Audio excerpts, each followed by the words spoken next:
most sickening feeling that I've ever had. We were approaching the crossing and we noticed that there was two girls walking down the track with their backs to us. We started blowing the whistle and had the bell on, but there was no response. At the last minute, the one girl turned and we knocked her out in the brush. She survived, but the other one, she never flinched, never turned around. It's not a day goes by that we don't see someone almost get killed out on the tracks, either playing on the tracks, playing on bridges, or going around crossing, running lights. Next time that person's out on the tracks, it could be a tragedy for them and for the train crews and everyone else involved. You live with them all your life. I hit a pickup truck with 3 little girls in the back and killed the 3 girls. And I'll remember that to my grave, the looks on their faces as I bore down on it with the engine. It was horrible for them, horrible for me, and of course deadly for the kids. The fact of the matter is that most of us don't really understand how dangerous trespassing along rail lines can be. So if we are cited for trespass and come to court and the judge simply says, well, that's a $50 fine and you're out of here, my friend, the person doesn't really buy in to the fact that what they did was as dangerous as it was. Fatalities always affect the whole community because usually it's a member of the community that is involved. Their family is here, their friends are here, and it's a tremendous tragedy and loss whenever somebody dies without cause. If you take that chance to go around a gate, it may be the last chance you'll ever take. It's your call. Each year, approximately 1,000 people die in collisions at crossings and along railroad rights-of-way. Several thousand more are critically injured. Impatience, inattention, and ignorance of the law result in drivers and pedestrians making these fatal decisions. People will continue this dangerous and illegal behavior unless a strong partnership involving education, engineering, and enforcement is in place. Judicial support also plays a crucial role in reducing these preventable tragedies. The U.S. Supreme Court has held that trains have the right-of-way, and the responsibility for yielding is always with the person approaching the crossing. The basis for this reasoning involves 3 factors. Trains can't swerve to avoid a collision. They're committed to the rails. Engineers can only blow the horn, apply the brakes, and just hope motorists or pedestrians are clear. Trains can't stop quickly. Even in emergency braking, the average 12 million-pound freight train traveling at 55 miles per hour will take a mile or more to stop. That's the length of 18 football fields. Trains create optical illusions. Their massive size and angle of approach make them appear to be moving slowly. Senseless tragedies result when people fail to yield and attempt to beat the train. Down in Halsey, Oregon, I was going 70 miles an hour, and a guy ran right through a stop sign and hit the side of my engine. That would just been a split second of me hitting the side of the truck. My train can go up to 79 miles an hour, and if I'm going 79 miles an hour, it's going to take me way over a mile to stop. But if I can see that person on the tracks, I put my train in emergency. If they don't get off the tracks, I'm going to hit them. Since 1972, collisions with trains have been reduced by more than 70%, largely due to the efforts of Operation Lifesaver, a nationwide nonprofit safety organization. This has been accomplished through public education. Use your brain. Don't mess with the train. Engineering improvements, and partnering with law enforcement. Despite these gains, collisions are still at unacceptable levels. You are about 40 times more likely to die in a collision with a train than with another motor vehicle. One obvious reason is the tremendous weight ratio difference between an automobile and the average train. This weight difference is like an automobile running over a 12-ounce can of pop. When 12 million pounds of train meets a 3,000-pound automobile, the results are deadly. Many people think that most collisions occur at passive crossings with no active warning devices.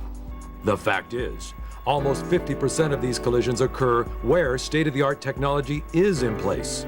People ignore the flashing lights, drive around the lowered gates, and put themselves, their families, train crews, even their entire communities in danger.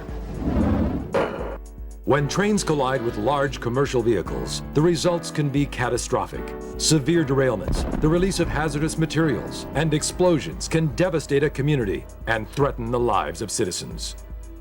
When the driver of a gasoline tanker went through the lowered gates and flashing lights at this crossing, an oncoming train cut the tanker in half. Innocent motorists waiting in their cars were burned to death in the explosion. In this tragic incident, 11 people were killed at this crossing when a truck driver drove in front of an oncoming train.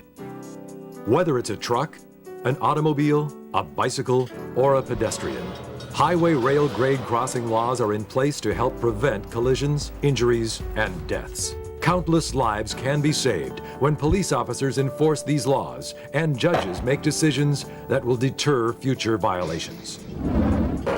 Trespassing is a dangerous and illegal activity that takes even more lives than crossing collisions. It is the greatest challenge to Operation Lifesaver and its community partners. People make the fatal mistake of choosing railroad tracks for shortcuts, jogging, hiking, walking their pets, riding motorcycles, and all-terrain vehicles.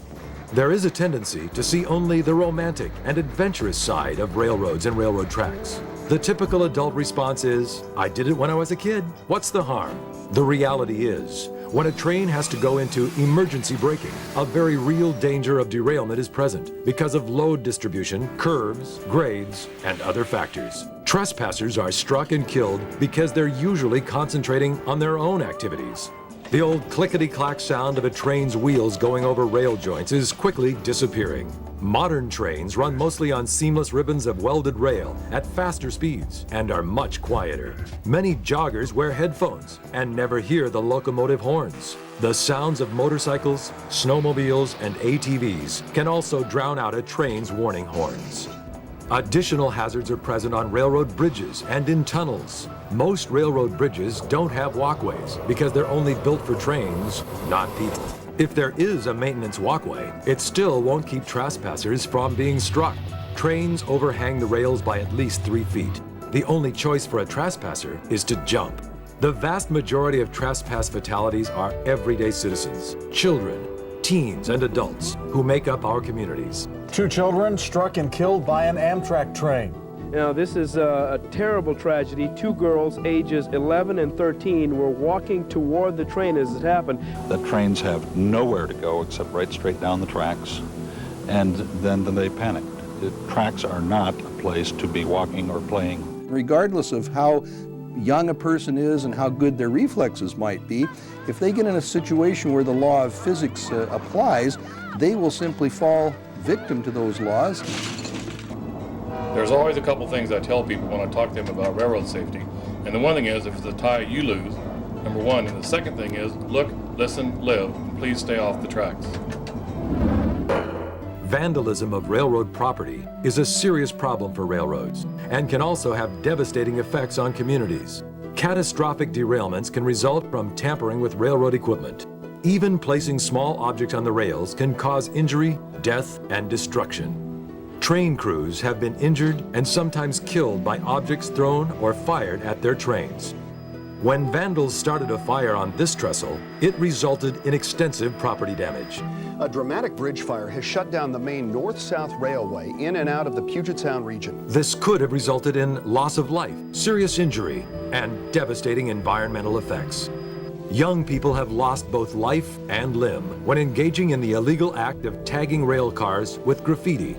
Senseless acts involving the removal or defacing of railroad warning signs can also have tragic results. The fact is, trains run on any track, in any direction, at any time.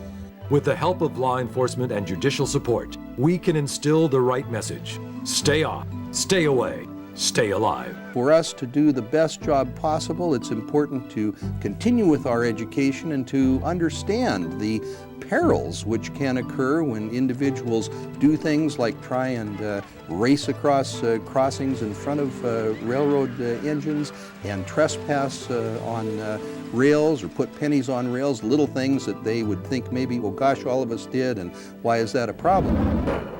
One very successful outreach program of Operation Lifesaver is Officer on the Train.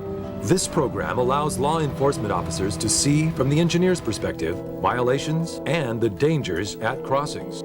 Judges and prosecutors are also encouraged to participate as well. Witnessing from a locomotive the dangerous activity and risks people take will give you a first-hand look at what engineers and train crews face each day.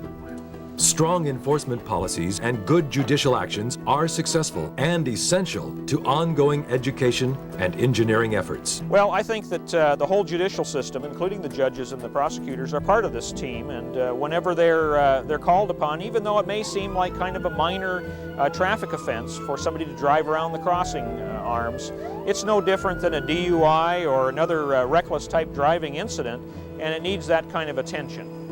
As members of the judicial community, you have the opportunity to change the attitudes and behavior of citizens who ignore crossing laws, commit acts of vandalism, and trespass on railroad rights-of-way. When it comes to saving lives and preventing injuries, remember, it's your call. For more information, contact Operation Lifesaver at 1-800-537-6224 or visit our website at www.oli.org.